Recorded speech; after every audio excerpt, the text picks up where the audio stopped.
Dear Sheila, I'm struggling with getting over a man that I thought was the love of my life. I met him 3 years ago and never had experienced such a connection.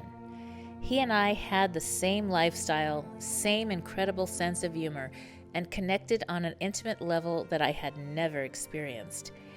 After several months in our relationship, he ended it without a reason.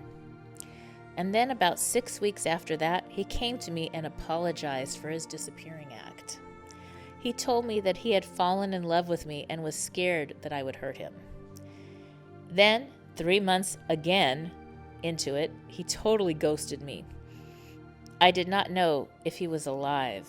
He text messaged me about 4 weeks later and told me that his no contact episode was again his fear. We then went on our separate ways. Later, he tried to contact me after 6 months, and we started a long-distance relationship, as at that point he had moved out of state. A couple of visits and many phone calls followed. He pulled away again to show up only after hearing that my father passed away. He comes and goes into my life, and each time when he leaves, it hurts me more. When we are together, it's like the time doesn't even exist. We are absolutely two souls as one. He keeps telling me how much he loves me and how I'm the one. He sends me poetry. He sends me music that means the most to us. And he does little things to romance me at each turn. And then he just moves on. I have recently kept him at a distance, as he has not taken any action to help us be together in a full-time way. I have offered to go to him, and he says he wants to come to me instead.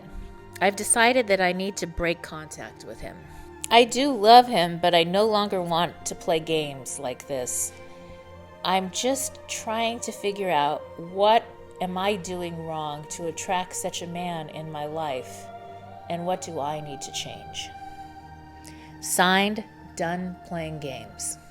Dear Done Playing Games, my first question would be, who in your life, before you met this guy, showed up like that? Could have been a parent, could have been a friend, but somebody might have shown you that that was okay, that it was okay to be treated that way.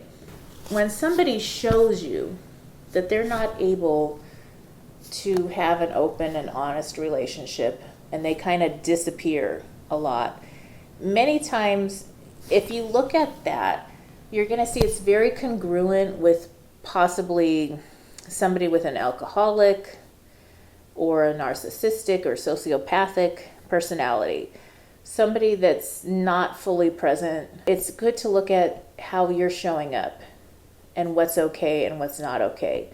When somebody's showing you, hey, I can't be present, that's not your person. Realize that the only way somebody can play a game with you is if you're playing back.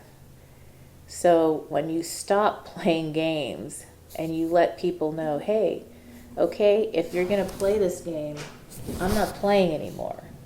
Start attracting what you're used to in your life. The fact that you wrote in and said, hey, I'm aware that this person's playing games and I was playing along and now I'm done. So the fact that you're aware is already showing up differently. So now you're going to show up differently with awareness. When somebody else comes into your life, they're already going to sense that you're not going to play those kind of games. So you'll already attract a different type of a person. And if you notice the same kind of actions or games or dishonesty, then you're going to kind of shut that off right away and say, oh, yes, that's something that somewhere in my life somebody showed me was an act of what might have been considered love. But now I know that's not the acceptable level I want. Thank you for listening to Dear Sheila.